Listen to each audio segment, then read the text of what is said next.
आराधना का अर्थ होता है सेवा करना, गुरु सेवा, भगवत सेवा, परमात्म सेवा। तो आराधना कैसे की जाती है? ईश्वर की सेवा आराधना है। तो कितने भक्त लोग ठाकुर जी को स्नान कराएंगे, खिलाएंगे, नहलाएंगे, जगाएंगे, सुलाएंगे, आराधना है ये भी। लेकिन भागवत में भगवान कहते हैं कि केवल मेरे मूर्ति के स्वरूप को मेरा अपना मानकर और कण कण में व्याप्त मेरे रूप को जो नहीं पहचानता, उसे मैं कभी नहीं प्राप्त होता।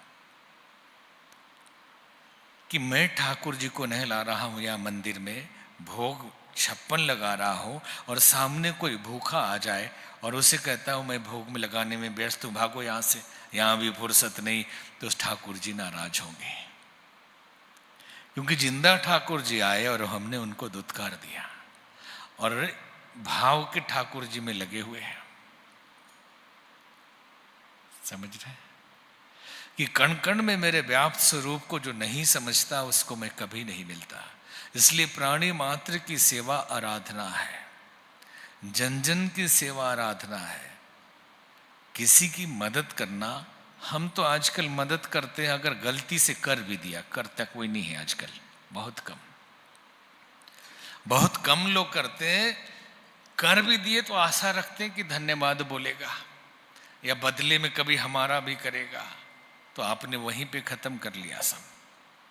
और दुखी हो जाते हैं अगर धन्यवाद न बोला, अरे हमने इसकी इतना मदद किया है, एक बार तक थैंक यू नहीं बोला, तो आपने अपने उस आराधना को खत्म कर लिया। आप निष्काम भाव से सेवा कर देते, उसकी मर्जी वो धन्यवाद दे या ना दे, आपको तो परमात्मा देख रहा है ना। आपने उसके भीतर विराजमान परमात्मा को देखकर सेवा की, उस व्यक्ति की सेवा नहीं की है। और आपको ईश्वर देगा और आप उसी से आशा रख रहे हैं, तो ईश्वर कहेगा ले लो उसी से, है?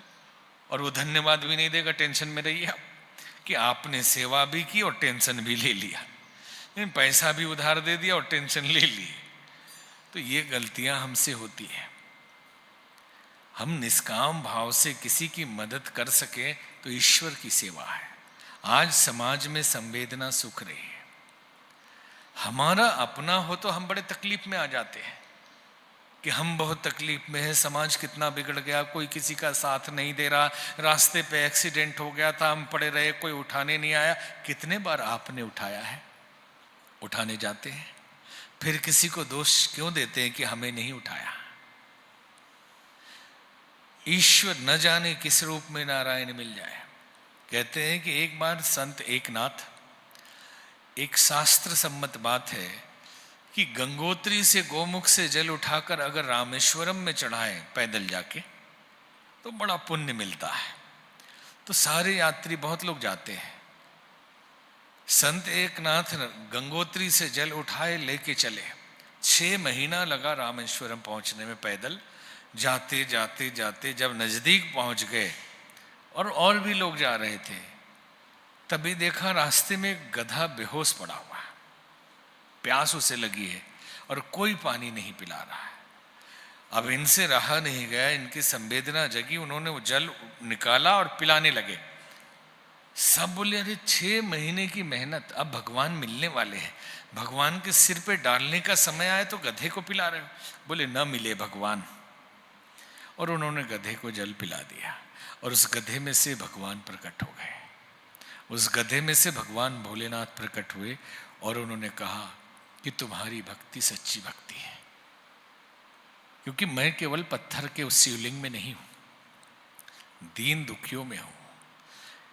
लोग कहते हैं कि किसी दीन दरिद्र गरीब की मदद कर दी तो बड़ा एहसान कर दिया, लेकिन समझना ये चाहिए कि कोई गरीब दरिद्र मिल रहा है तो हमारे ऊपर एहसान हो गया कि हमने परमात्मा की स्वरूप को सेवा करने का अवसर पाया है। धन्यवाद उसको दीजिए कि आपने अवसर दे दिया, मौका दिया हमको कि हम आपकी सेवा कर पा रहे हैं। तो सेवा करना आराधना है।